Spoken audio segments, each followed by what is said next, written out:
दृष्टिकोन आहे तो जनतेचा बदललेला आहे. आता आपल्याला सुद्धा बदलण्याची गरज आहे. माझी सुद्धा एक शाळा आहे, एक शाळा पाळजीला, एक शाळा वडलीला आहे. आता माझे शिक्षक परवापासून विद्यार्थी जमा करण्याकरता सुरू झाले.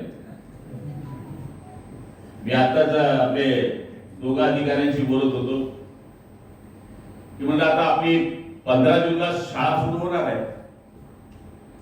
मागच्या वर्षी म्हणलं आपल्या मराठी शाळेमध्ये जी एकूण संख्या जळगाव ग्रामीणची होती ती 43,000 विद्यार्थ्यांची होती. त्याच्यात काय वाढ झाली तर म्हणलं काहीच वाढ झाली नाही.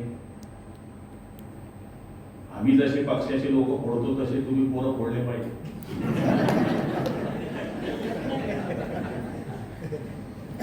आता गुणवत्तेमध्ये आपण पहिले आला त्याच्यावर आपल्याला थांबून चालणार नाहीये. आपल्याला आपली शाळा जर सुंदर बनवायची असेल तर तिथलं सुंदर वातावरण करण्याकरता शासन आपल्या परीने मदत करते. पण हे करत असताना माझ्या शिक्षक वृंदाला माझी विनंती आहे. मी नेहमी प्रत्येक भाषणात शिक्षकाच्या बाबतीमध्ये आदरयुक्त बोलत असतो आणि आजपर्यंत कोणत्याही शिक्षकाला माझ्या आयुष्यामध्ये मी त्रास दिला. मी 92 साली पंचायत समिती मेंबर होतो, 97 ला झेडपी सभापती होतो आणि आता 5 वेळेस पासून आमदार आहे, 4 वेळेस पासून मंत्री आहे. मी बऱ्याच लोकांना माझ्या आयुष्यात त्रास दिलेला आहे, पण तोही टेम्पररी, बोललो लगेच विसरलो.